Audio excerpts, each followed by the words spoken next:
Rajotte Park in Manitoba, and we're going sage picking.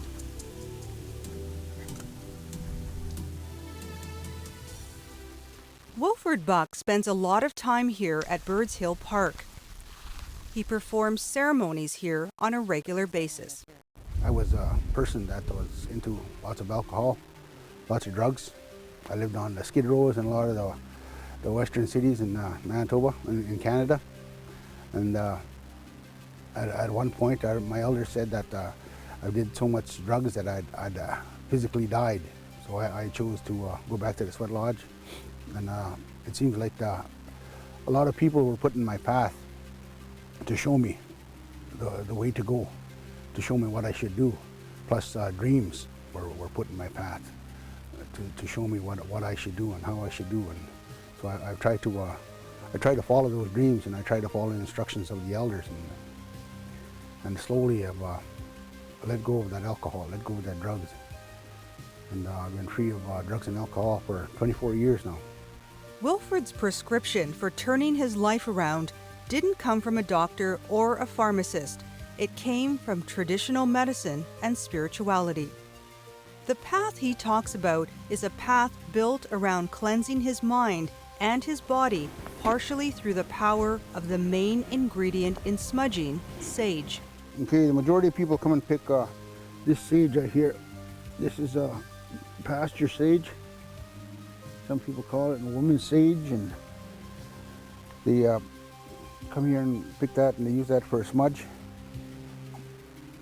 When we talk about the sage, a lot of the plants are in Cree are animate.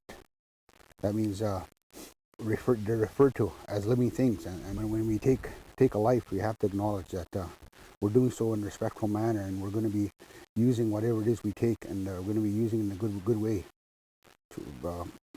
to help other people understand, and help other people cleanse themselves, help other people heal. Mm-hmm. So that's why we offer the tobacco now, because the tobacco is one of the sacred plants that was given to First Nations people in North America. So you put your tobacco down, you thank the earth, you thank that plant, you thank the Creator for what you're going to do, and you keep in mind that how you're going to use that plant. So when you pick the plant, you grab it and then you break it off right at the base. They say you shouldn't try to pull out the roots, because we want more plants to be growing for next year. So now that we've picked this, Wilfred, how would you take this home and dry it? Okay. What usually happens is you take the sage and you get about a handful of it, you bundle it, tie the ends together, and then you hang it. Mm-hmm. You can just use rope, any type of hemp rope, or you can use cloth, and just hang it somewhere where it's dry and it's out of the way, so where people are not going to be stepping over it and bumping into it. And you hang it there for a good 2 weeks, and then from then you can start using it. And it's also good for colds.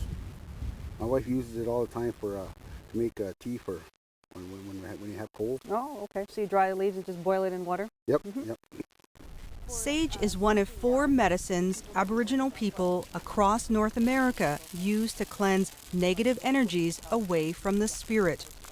The other 3 medicines are tobacco, sweetgrass, and cedar.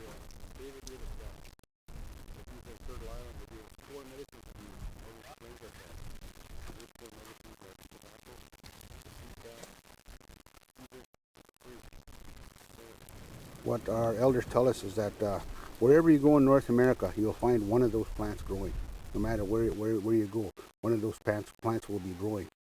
And that's for use for the people to cleanse themselves prior to holding meetings of any importance, of calming themselves down, also cleansing themselves mentally, spiritually, physically, emotionally. They use that, and once it's dry, you take a bundle of a little handful of sage, you roll it up into a ball, and then you can light it, and it'll smolder. And as smoke comes off, you wash yourself just like you would wash yourself in a basin with water. You use that smoke and you cleanse yourself that way. What would you say to a youth who might be watching this and maybe they're having some struggling with something and feeling, a little bit down, or they might be having some kind of problems, they feel they can't talk to anyone. Well, what would you say to them just as words of encouragement, I guess? Well, there's a number of things. One of the things is that you have to make peace.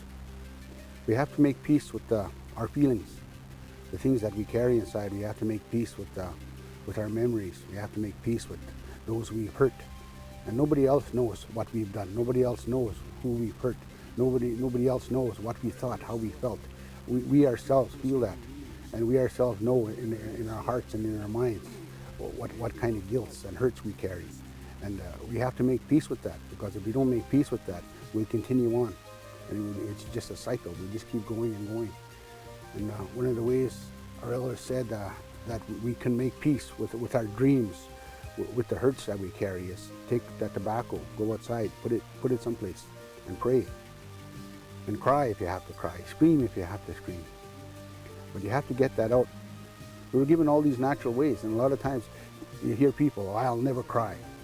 I was that way when I was young. "I'll never cry. You'll never make me cry. You'll never hurt me. I'll hurt you before you hurt me." And I grew up like that. And it was a long time when I started coming back to the sweat lodge and listening to what the elders had to say, that I started crying. And then from then I could cry at a drop of a hat. It's anything that would make me cry. But that's part of the healing process. And for a long time, laughter again. So you go around the ceremonies, and that's one thing you'll see, is that there's a lot of laughter. And it all starts with something as simple as this plant, sage. The sage should be picked during the summer months, like June, July, or August is the best time to pick the sage. And this is a little bit later in the season? Is Yeah. it still usable if I It's still take this usable. home Yeah, and dry it? there's still color in there. You can still use it. Okay. Yeah. All right. Yep. Okay. Well, thanks a lot, Wilfred, Okay. as always.